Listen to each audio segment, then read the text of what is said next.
Good morning, class 10. How are you? As you all know, we are doing our history chapter, that is nationalism in Europe. So far, we have covered Unit 1. We are following Unit 2. In Unit 2, during online class, we have so far done about the Habsburg Empire that underlined the political conditions of Europe. After that, we have done the social conditions of Europe, in which the society was divided into three classes basically: the aristocracy, the serfs, and the middle classes. With the rise of middle classes, there was an emergence for liberal nationalism. Liberal nationalism meant differently for different things. It meant politically different, economically different. And due to the economic sphere as it demands for the freedom of markets, it led to the formation of a customs union Zollverein. The railways were also came into being that united the whole of Europe.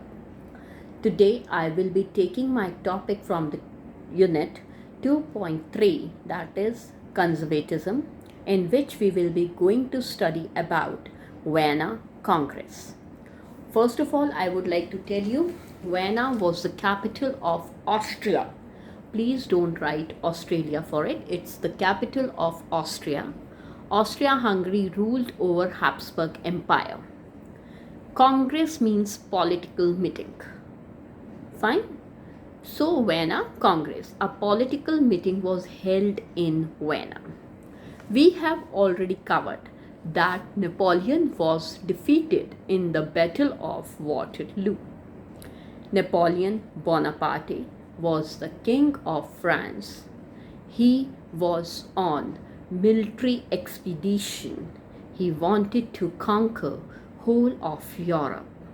Obviously, after covering very small states and principalities, he started war with Britain, Russia, Prussia, and Austria.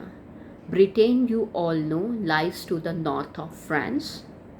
Russia, you all know, was at that time in the 19th century, was under the rule of Tsar. Monarchy was there. Fine. Till 18th century, it was ruled by monarchical kings. Prussia is a new name for you, as Prussia was a state where maximum majority speaks German, and it was one of the principalities which possess political power.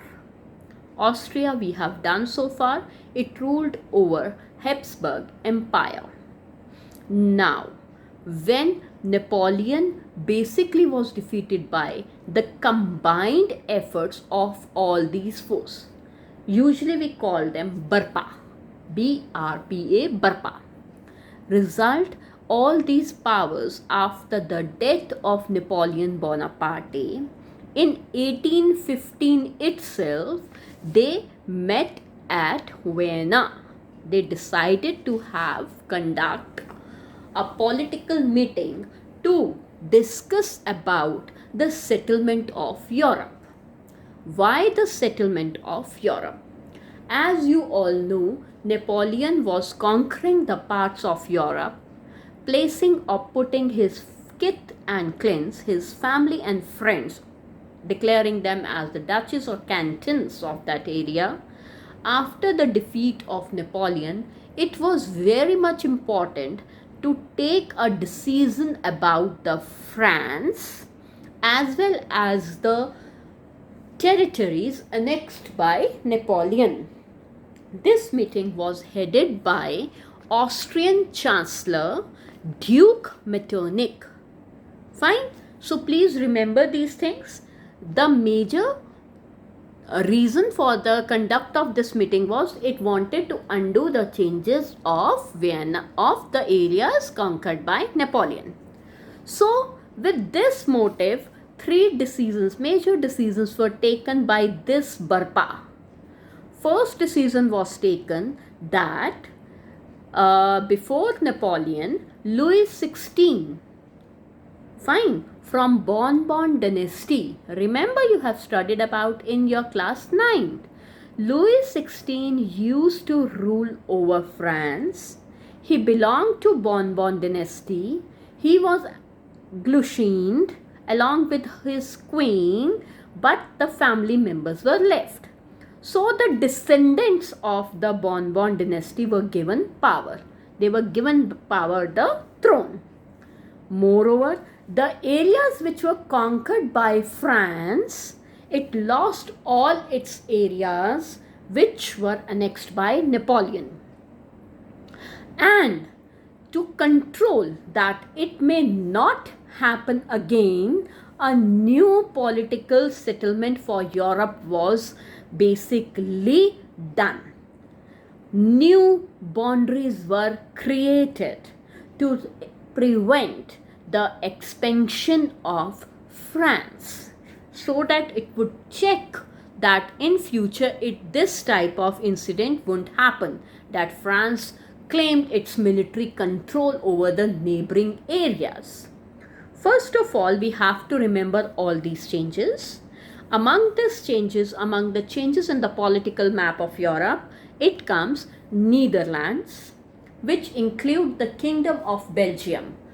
इस समय present day century में Netherlands अलग country है, Belgium अलग country है, लेकिन उस समय नीदरलैंड जो कि बेल्जियम को अंदर अपने रखता था, it was basically formed fine in the north of France.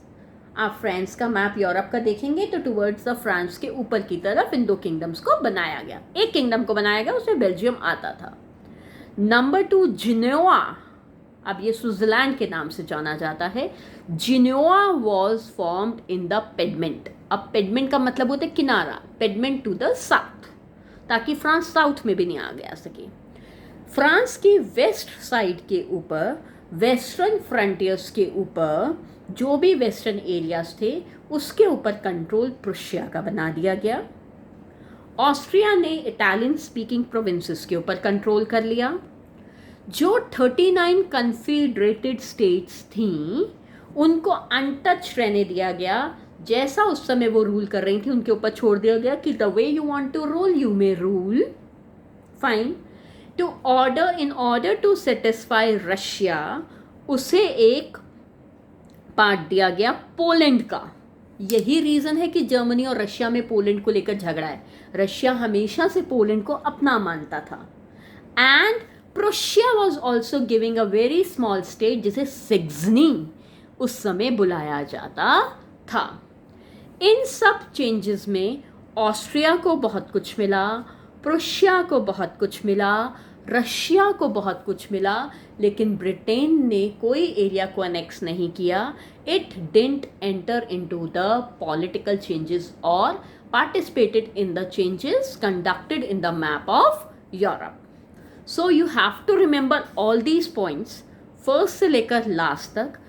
ज़रूरी नहीं है you just talk about this. You have to write Bourbon dynasty was restored to power. You have to write the French who won all the parts of Europe was taken back, जो Napoleon के अंतर्गत रहा गया था. बेटे अभी के लिए हम वियना कांग्रेस करते हैं. नेक्स्ट टॉपिक हम नेक्स्ट क्लास में करेंगे. Thank you.